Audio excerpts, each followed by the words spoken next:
Good morning, good afternoon, good evening, wherever you are in the world. Excuse me. This is your friend Maggie, and I am on another one of my not so long drive, 45 minutes. I have been having on my heart to talk to you all about how, your mental health, because I am a psychiatric nurse practitioner, and I have a long COVID survivor group, and I belong to another survivor group for long haulers. And I know everybody's been aware of what's been going on, the struggle that we are going through as a nation in terms of vaccination, herd immunity, and the fight that some people feel that getting vaccinated is infringing upon their rights. And I have to say that this video is not going to be about that. We're all aware of that, and you have your opinion, which is your opinion. I have mine. We're not going to argue over, your beliefs.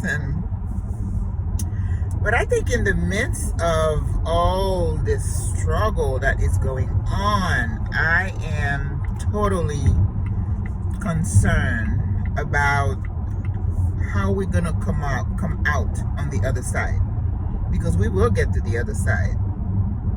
So today I just want to give you some pointers about how to keep yourself safe, sane, in the midst of the chaos, because this is chaos if you didn't know.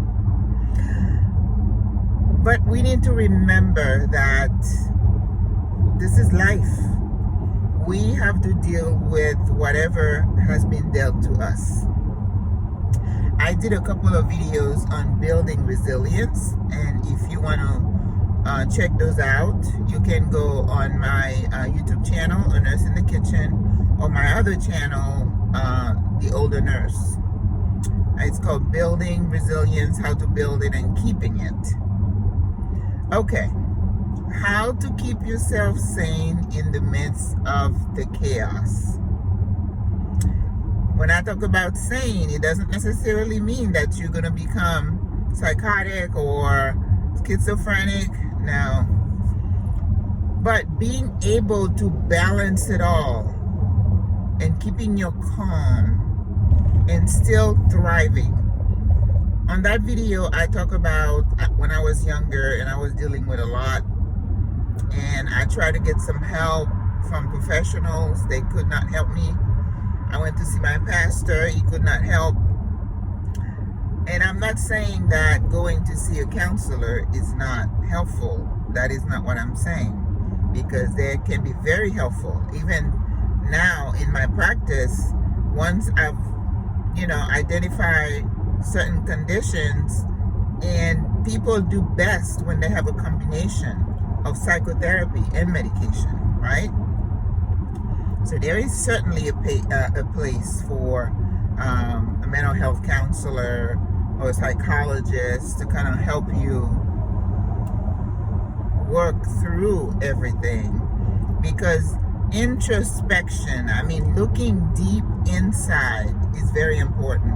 And some people think that, why do you want to go back to sometimes where you were hurt? What's the good? Yeah, I liken it to having a wound. As nurses, we know if you have a wound that is covered with dead tissue, we call that a scar. That wound is not going to heal until you surgically pull that thing out so that you can expose the flesh, you can expose the tissue, then you can treat it. Think about that. You can't hide something and think it's going to be taken care of. Whatever it was that happened to you, you have to deal with it. And it's true that our childhood does impact our lives as adults, right? But there is a danger in that. Some people use that, I feel, as a crutch to say, oh, I was abused as a child. Oh, my parents didn't take care of me. Woe is me. Oh, you know what? And I keep saying that in every video. Nobody is going to go through this life unscathed. No one. We all go through struggle. Some of us more than others. And I don't understand why some people go through so much and some people apparently on the surface, because you don't know. You do not know what people are going through. So please do not become judge and jury and judge someone based on what you see outwardly. Okay? So how do you keep yourself sane? First of all, let's talk about what's happening globally, on a community level. That is beside what is happening to you personally, right? In your own family, dealing with your spouse, your roommate, your significant other, your children, your in-laws, friendships. You had your hands full dealing with those things. And then COVID hit. Now, COVID, I don't even know how to describe what this thing is. This morning, I look on my feed on Facebook, and this poor woman is saying, she showed a picture of her hands, and she's like, what is this? I went for a walk, and I came back. It looked like she was having Raynaud's syndrome, where they get affected by cold, and you get these arterial spasms, and her hand was all red and swollen and hot, and I'm like, what in the...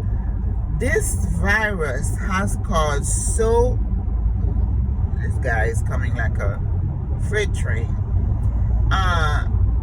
What is this? People smelling weird things. I have smelled weird smell, which is like kind of a air freshener. And I don't have any air freshener in the house. I don't have any candles burning. But once in a while, I'll smell it. And I said to my daughter, are you doing laundry? Sometimes it smells like a air freshener. At least I'm thankful I'm thankful it's that smell and not like, the gutter or some god awful things. Some people have been saying they smell smoke and cigarette when nobody around them is smoking. Anyway, I think COVID has been sent to us to kind of open us naked and to see what we're all about. In America, we are so full of ourselves. We think we're strong, we can handle anything, we have the most democratic country, we school other nations on human rights and women's rights. We hold ourselves to such standard like we are the creme de la creme.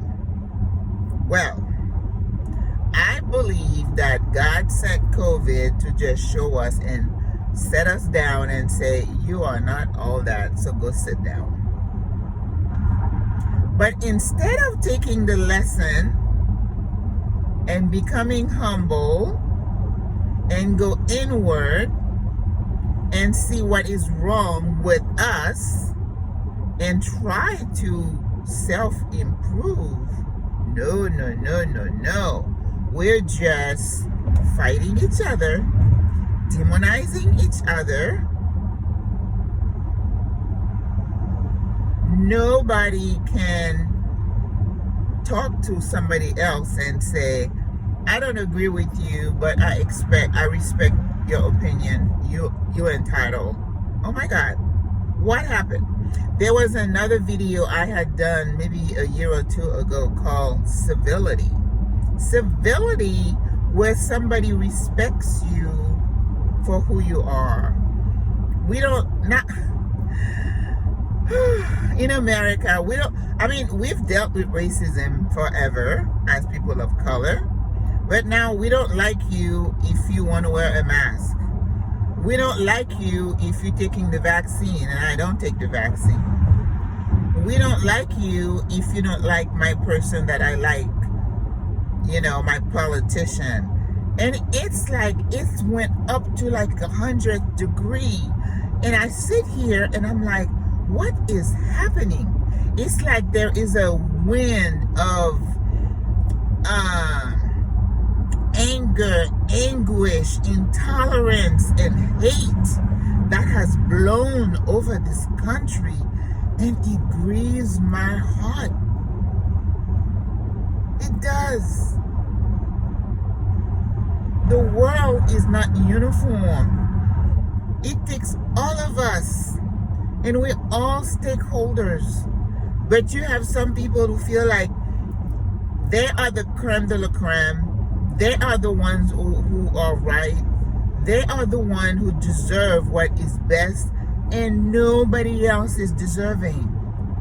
That kind of mentality, and when I say it's psychotic, I don't think that is strong enough a word. And there's another word I want to apply to it, but I won't on this video.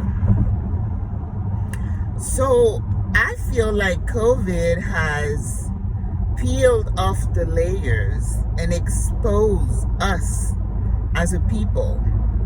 And I think one thing we need to realize is that we are a collective. Even though you have different races, different ethnicity, different background, different cultures, but we need to realize that when you say America, we are a collective, or we should be a collective. There is a time where you put away your personal agenda to benefit the whole. That's why you send your children to war. They sacrifice themselves so the country can be safe, right? But it seems to me that a lot of us have lost that. And I think what surprises me the most is in a country of 300 million plus people, you're thinking percentage-wise, you're always going to have some outliers, some people who are on the fringes. But the last 4 or 5 years have shown us that we are split right the middle.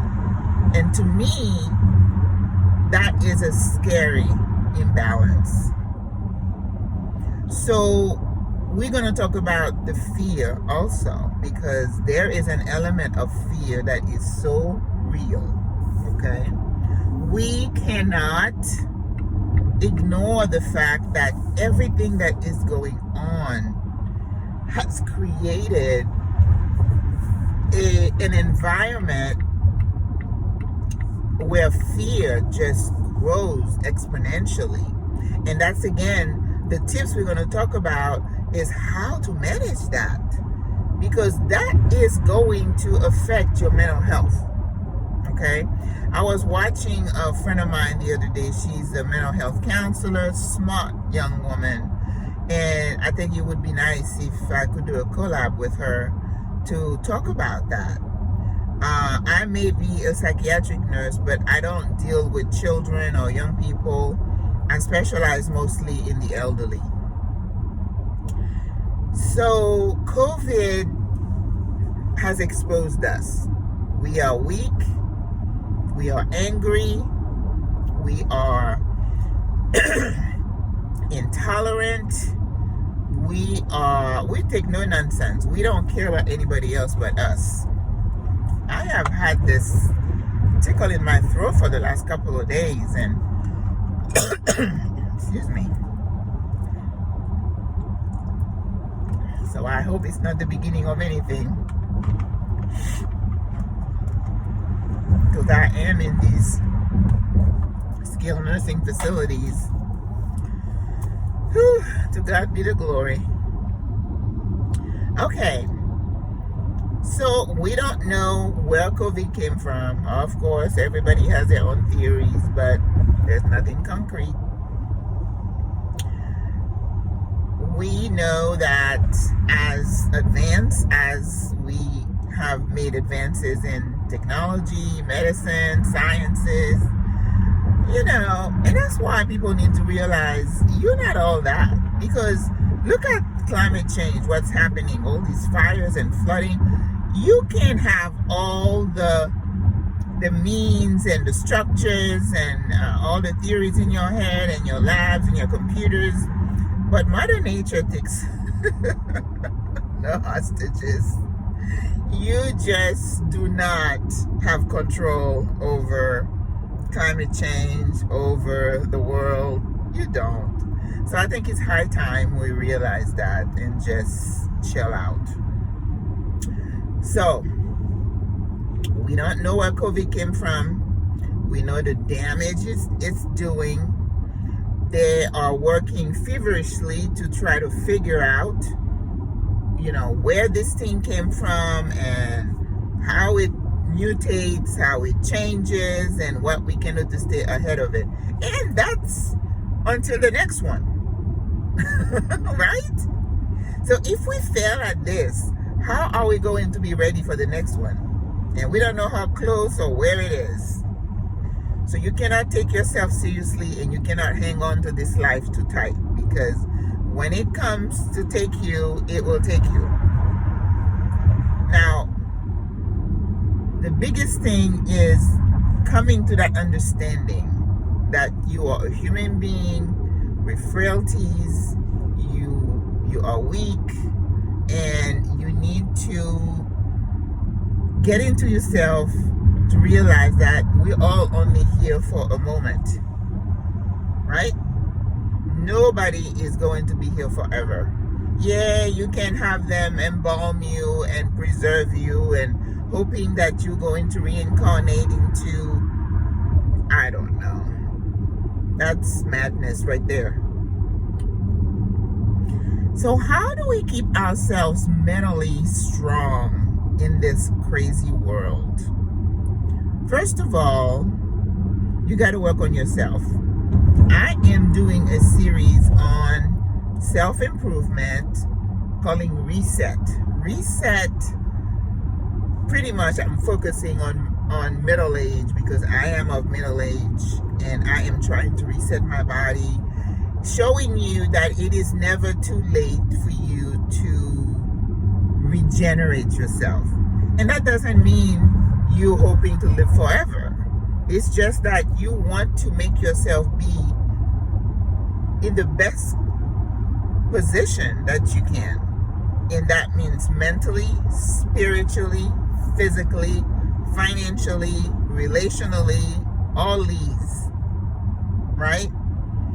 So how do you stay mentally strong?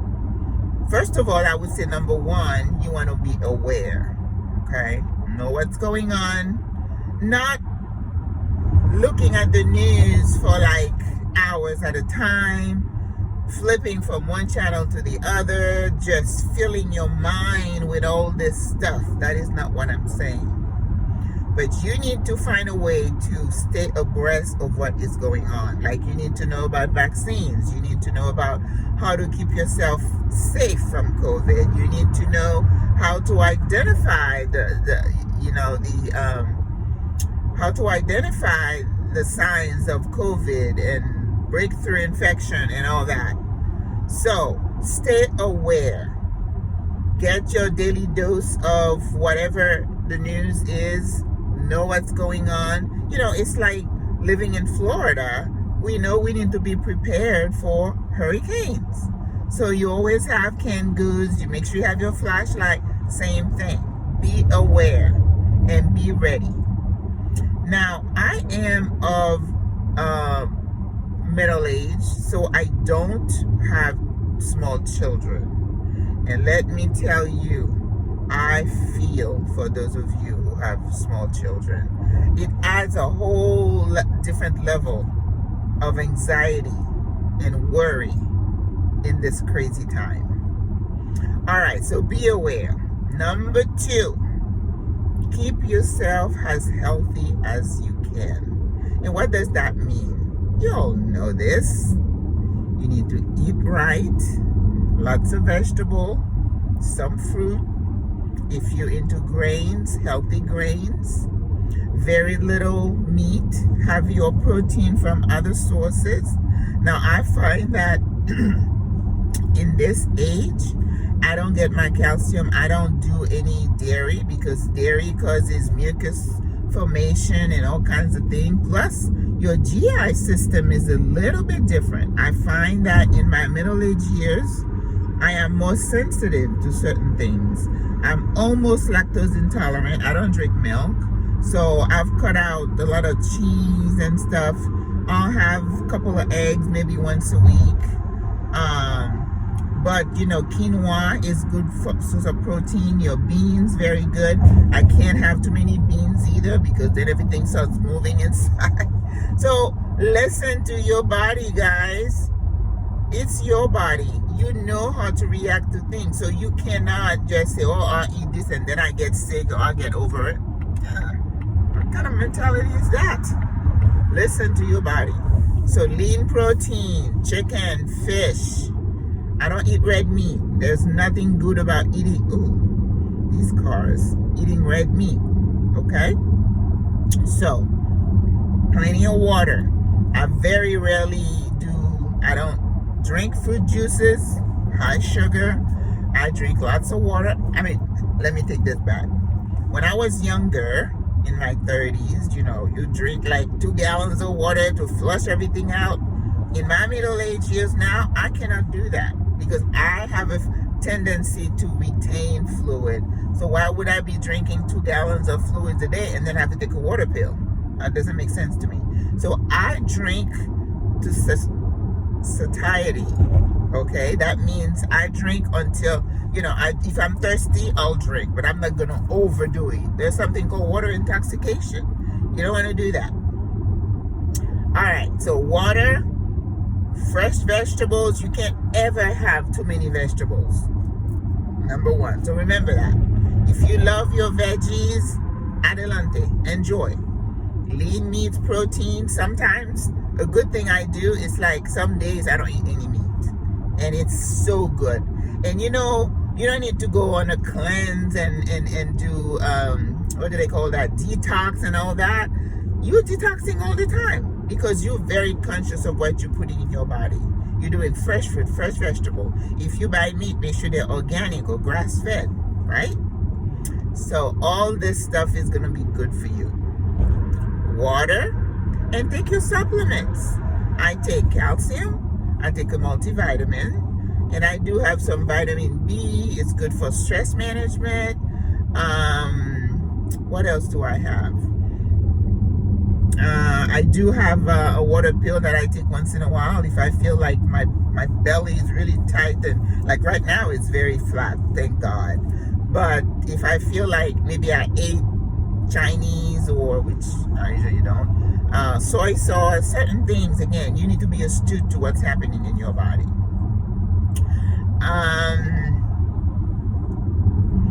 Number 3, sleep. Well, I'm guilty of that because I don't get a lot of sleep. But it is very healthy to get enough sleep. So you practice going to bed, get a routine. We call that sleep hygiene as healthcare professionals. When somebody say, oh, I'm having trouble sleeping, I don't just get a prescription pad and start ordering, medication. You need to do natural first. Get into a routine. Take a warm bath. Don't exercise right before you go to bed because then you're all keyed up and you're not going to go to sleep. Don't drink coffee and chocolate and stuff like that. Don't eat chocolate. Chocolate's got caffeine. And although I know a lady who tells me she drinks coffee to go to sleep, hey, some people are very different, which is fine. You want to get enough sleep. And then if you maybe like to read, maybe you want to put some soothing music. I know when I used to go get my massage, she used to have those really nice, stringy, soft playing music. You can download these things all the time, on your phone. You could do that. You could get a book and get in the routine of reading, like maybe 10-15 minutes. For me, I take my iPad and I put it against a long pillow. I noticed that I used to be able to watch something for maybe 10 minutes. Now it's 1 minute and I gotta shut it down. It's like it's time to go to sleep. Okay, my problem is I'm always doing something on the computer, or doing some kind of research, and when I start, I just don't want to stop, and that's bad. So I end up with 4 or 5 hours a night. Don't do as I do. You need to try to get 6 to 8 hours a night if you can.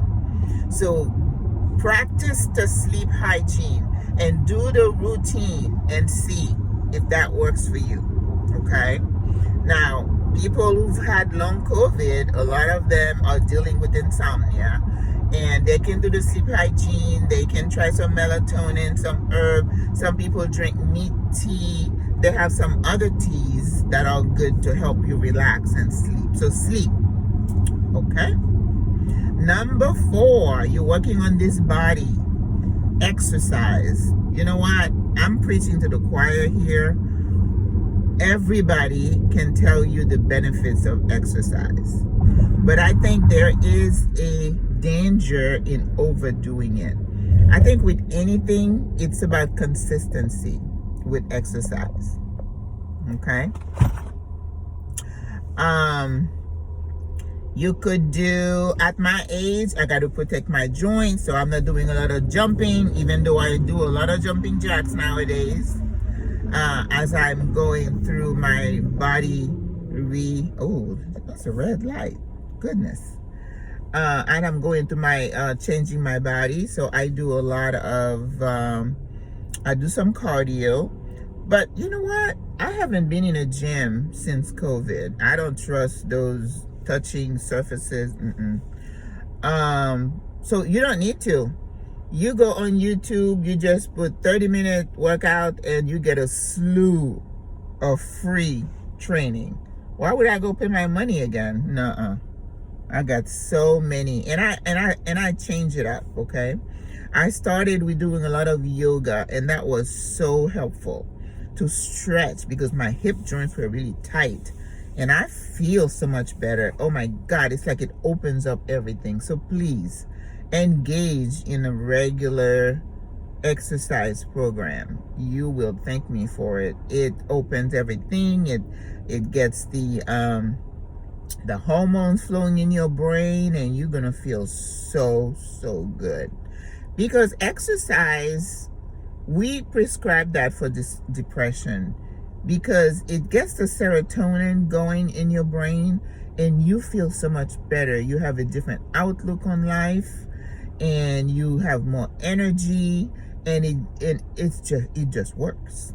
Okay, so for people who don't believe in science, well, we have to do research. We can't just tell people to do things because we think they work. You have to monitor and study and see what works, and then recommend it. And exercise has been studied over and over and over. The benefits, no one has come out and said, oh, exercise is wrong, like some other research.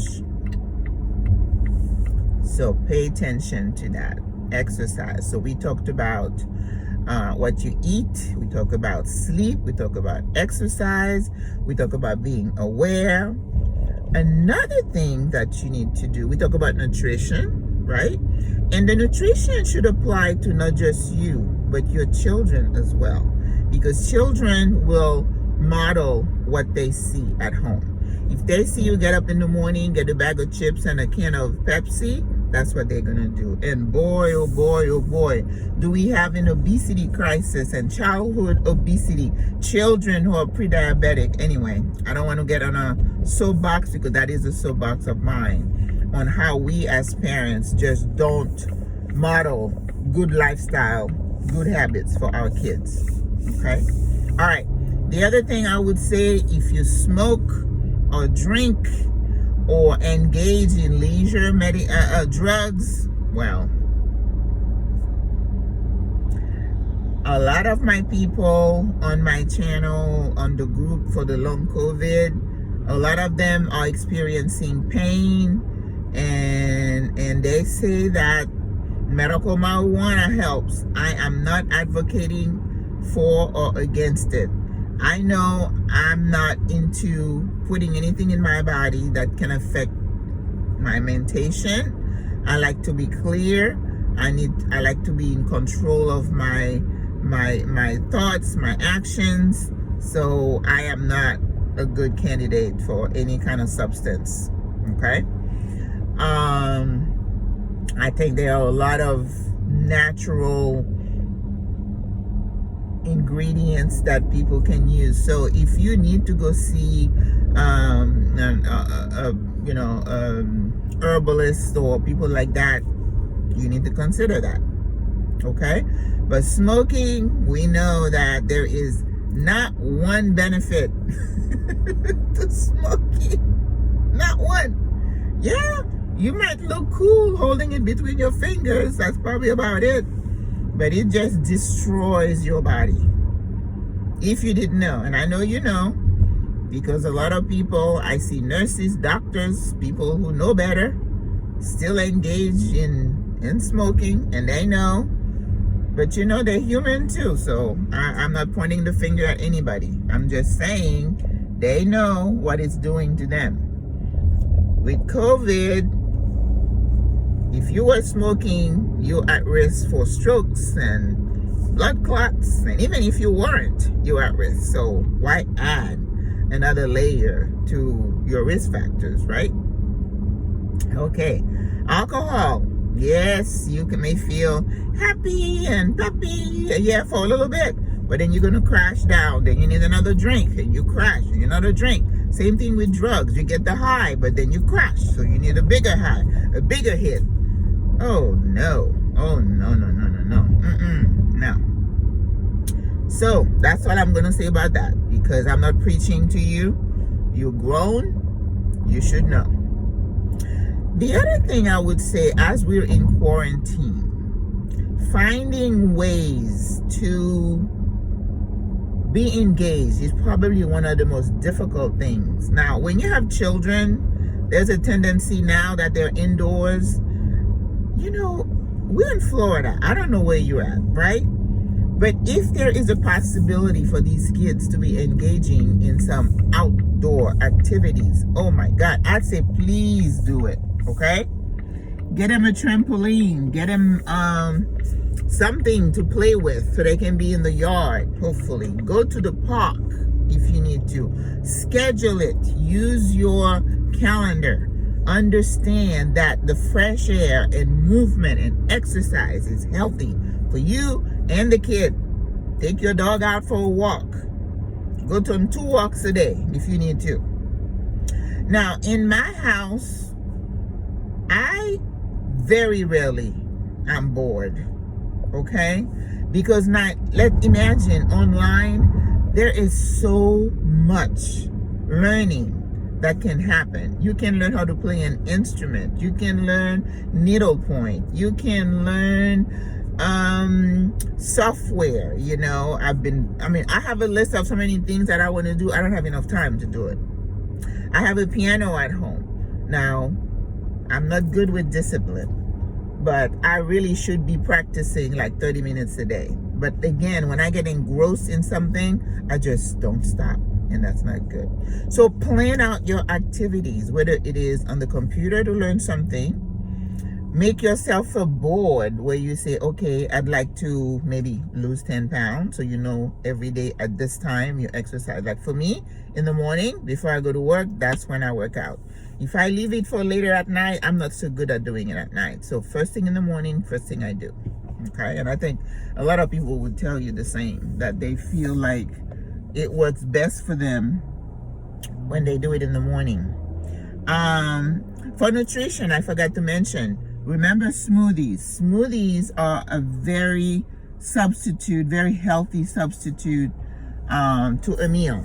So engage, buy a blender and smooth some vegetables. You know, just remember, for your base, don't use something that is so high in sugar. You know, almond milk, coconut water or just plain water. Some people use orange juice. I don't drink orange juice because I feel like it's very high glycemic. But anything that is low in sugar, you can use that. And then dilute it with water so that you end up with something that has less sugar. Very good, right? Okay. I'm almost where I'm going. And remember, indoor activities, whether it's reading, playing an instrument, playing something online, get involved in some DIY projects in the house, things that you could work on. Anything that might take you outside is best, okay? Because as you know, fresh air is one of the best medicines for this COVID thing, okay? And even though you can't visit your friend freely, you certainly can do FaceTiming, you can call, you can Zoom. Make it an effort. Be intentional. You know my word, my favorite word. Be intentional about staying connected, okay?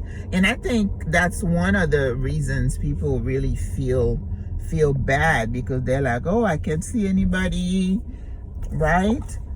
But make it a point to call. You can send little notes to your friends and family. Say thank you, I'm thinking about you, stuff like that. That is so important, okay? Well, I am at my destination and I have enjoyed talking to you.